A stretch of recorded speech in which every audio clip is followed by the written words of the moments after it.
Assalamu alaikum. Mubarak. Comment allez-vous? Comment ça va? And what's up, bro? This is Musa. Matt Meacham Jr. signing in on Earth. Well, the thing is, I decided that I would just jump on Alienation. I would just dive right into it. It's already, the original screenplay is already published. It's published in my book entitled Plays for the Serious Dramatist. It's already that film that I'm looking for a producer for, and in which I will do performances. I will do everything I can to find a producer to produce this film.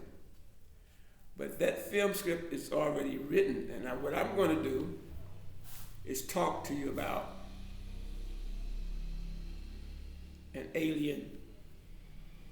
alienation. I'm a product of the West. What do I mean? I was born in U.S. You know, I'm an African American, but I'm a Westerner by orientation. So basically, when I write from the Westerner's view of mind, even though I am an African American. I'm compelled by my own personal experiences in my life to react to certain conditions. But let's talk about alienation. And the thing is, I'm going to finish that book. I'm going to have it. See, the thing is, I enjoy writing books. I enjoy.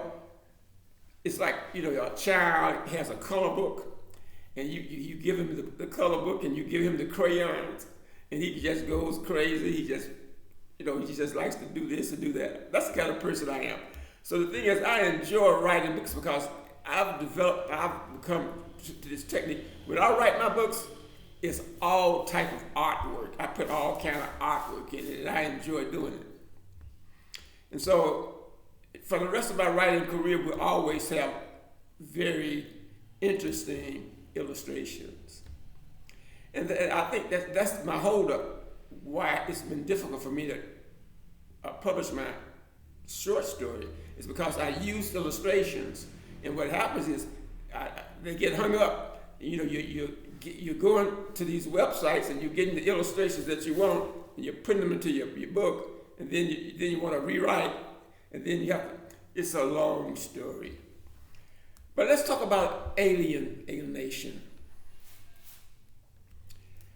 Well, I was listening to the President of the United States of America, Mr. Donald Trump. He was talking about. I think it was his inaugural address. And the thing is, first, I must put on the table. I respect Mr. Trump. You know, he's committed a lot of crimes. But the thing is, God is in control. And if God is in control, and if it's Mr. Trump is there, though he must be there for a reason. And by none of us being nothing but human beings, it's not for us to really know. I guess we only know through history. We only know after the event what God had planned. I was listening to Mr. Trump's inaugural. I think that was his inaugural address. And he said something about there were two sexes. Now, I have to question that. There are people with two sexes There are human beings that are born with both male and female genitalia. There are people who are born with two heads. For whatever the reason that God does it, he does it for his reason. Now let's just put these two things away for a second. And I want to talk about something else. And then we're going to move back. If you follow me, you know I will go in one direction and end up going in another. I want to talk about Jesus Christ. I was born a Christian. Okay, I was born a Christian. And at this very moment, to this day, as far as I am concerned, as far as me is concerned, Jesus was the greatest man that ever walked on this earth, whether he was black, white, or yellow, in my mind. Jesus Christ, me personally, and that's how I was designed, is the most important human being that has ever walked on this earth, to me. That's how he exists in my mind. Now, all of us got our own concepts of who Jesus Christ is. And now they're talking Jesus was a black man. What difference does it make?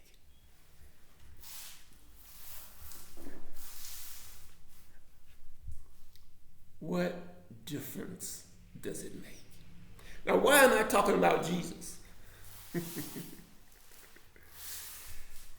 going to tell you why I'm talking about Jesus. There are people, I watch the internet, and there's this, I watch him. He's a Muslim minister. I think he's from India. He's somewhere in the Middle East. He's very popular. And I see the Christian, whoever's running that YouTube station, he's against this Muslim teacher. And what happens is you get these Christians who try to fight argument with this man. And whoever is running the YouTube station, he's against the Muslim minister. He's very popular.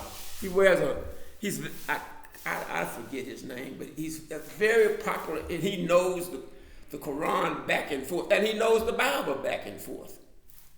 He quotes without reading. It just comes from his head, and he can quote.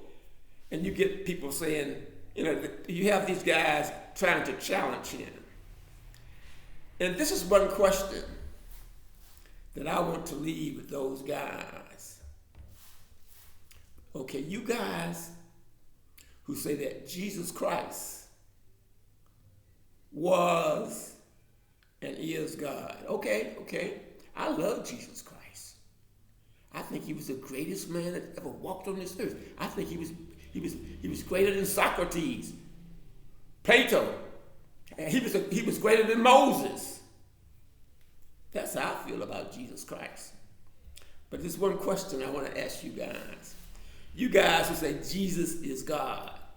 When they nailed Jesus on the cross, okay, they said he died, and he died, according to, as I understand it, he died on the cross and he arose on Easter Day. That's how I understand it. He arose, but he did die, Jesus Christ. Now, God gave us intelligence. Now, let's think logically. Okay, you guys who say that Jesus Christ is or was God, okay? When he was nailed on the cross, he died, and then he arose. Maybe he died only for a second, or maybe he died for only a day, or maybe he died for 2 or 3 hours. I don't know. But as I understand it, he died on the cross. And according to the Christians, and he arose on Easter. But he died. Okay, let's hold on to those moments. when Jesus Christ was dead. What about the moon? What about the stars? What about the infinite universe? What about the functions that exist? So God was dead. Who was taking care of all those things? An angel? Oh, Jesus assigned an angel. I'm only talking now. Who was in control of the earth? Who was in control of your digestive system? Who was in control of the weather? Who was in control of the moon and the stars and the infinite universe when Jesus died on the cross? You who say that Jesus was God, tell me this. So when God was dead, who was controlling the universe? That's the question that I would like to present to my Christian brothers. Just a question. I grew up Christian, but La ilaha illallah in the Muhammadan Rasulullah. You ask me, what is my religion? I say to you, I'm a Christian. And I also say to you, I'm a Muslim. That's my personal business. It's not yours. This is what I have to go to meet the Lord with. So you guys, you Christians, get up there and try to attack this Muslim minister. He's renowned. He's renowned. And you say Jesus is God. So when Jesus was crucified and died on the cross, who was in charge of the universes and that exist? I can't ever recall anything said that when Jesus died on the cross, there was an angel, that when he was dead, that angel took care of the earth, the world, the universe, the infinite universe, the stars in the sky. And you go out and kill people because they don't say that Jesus is God. And then look at the Muslims. You go out and kill about Muhammad.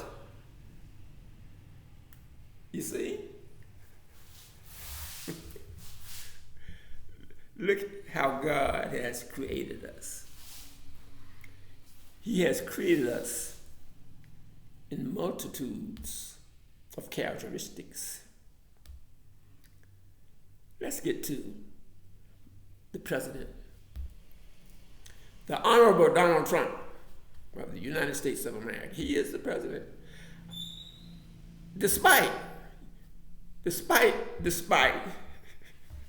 his record, we must respect the human being. I look and I said, my goodness, he has a beautiful wife, a beautiful family, and he's had a great life. So it seems to me that God has blessed this man. I'm only a human being. And all I can do is perceive and use my rationale to understand the world. We all have like that. But where am I going? I got to go to the statement that Mr. Trump made.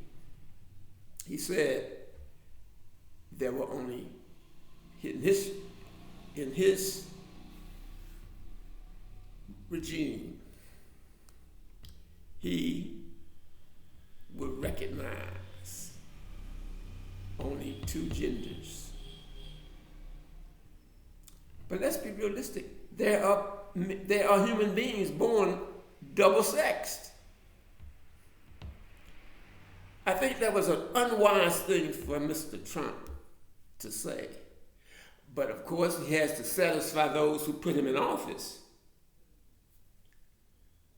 But isn't there a reality that there are some human beings that God created that have two sex organs?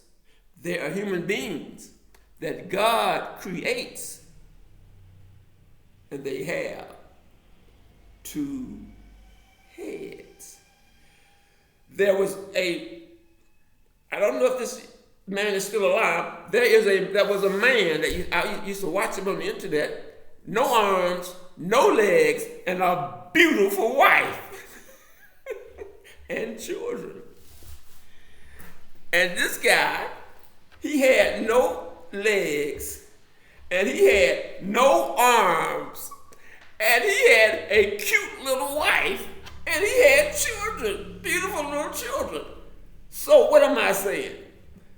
We must check ourselves. We must check ourselves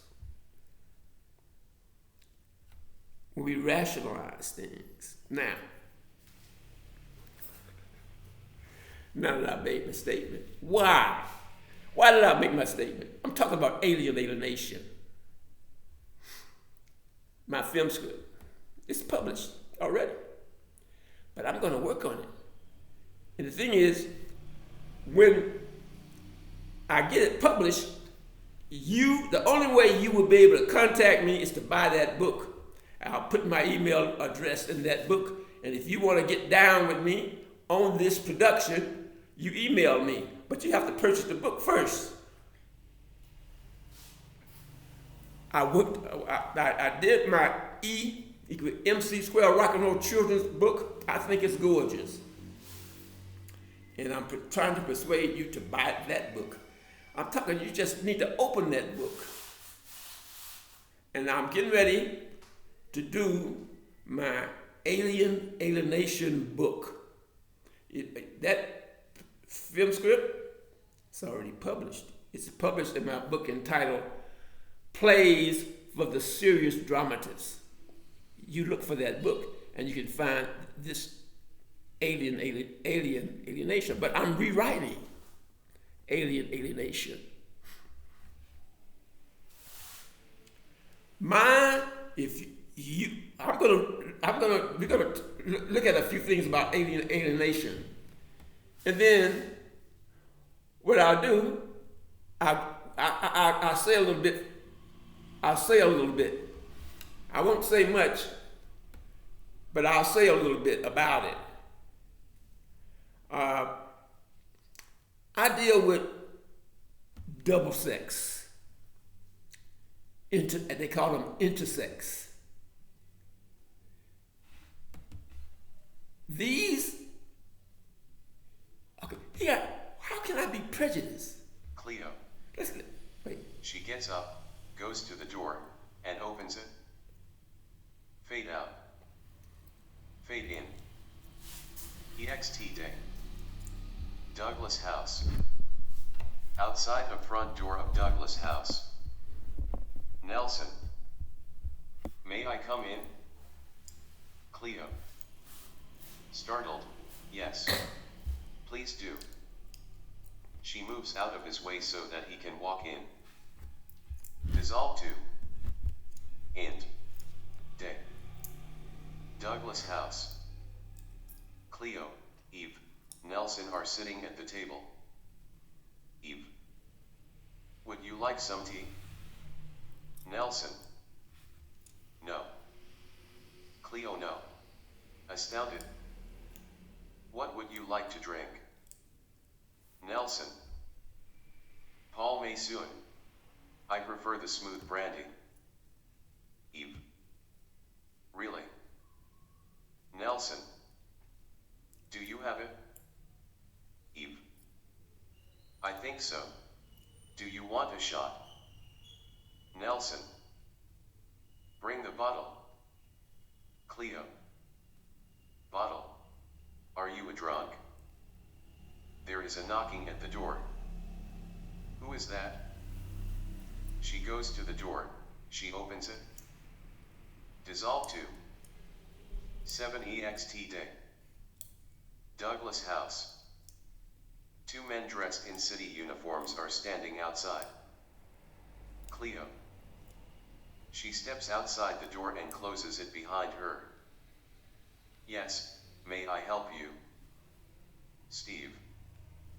We have a complaint about animal cruelty at this address. Cleo. What? Excuse me. What? Who's complaining? Bill. A neighbor complained about somebody feeding cats to donkeys. Cleo. Are you kidding? Steve. Yes. Someone in this house is feeding pussies to asses. Okay. Oh, on the surface, you think that I'm being very vulgar. Okay, here you got cats eating donkeys. And then I take that opportunity to affect you. Then the other character says, okay, pussies eating asses. Rhetorical. I am talking about transgenderism. When you see what happens in my film script, I deal with the issue of homosexuality. And I deal with the issue of the other human being, the other. The other. The other. They are human beings with two sex organs. God created them. He put them here on this earth. Two sex organs. So, we cannot say that there are only two genders. There are three. It may be more than three. But we do know that there are three. And we have to accept, identify, and so we're supposed to, put these people in a circus? We're supposed to discriminate because this person is double sex? You see, look at the human being. Look at what we do. We're going to talk a little bit about alienation, quite a bit. This is Musa, Matt Meacham Jr., signing out, and I'm still on Earth.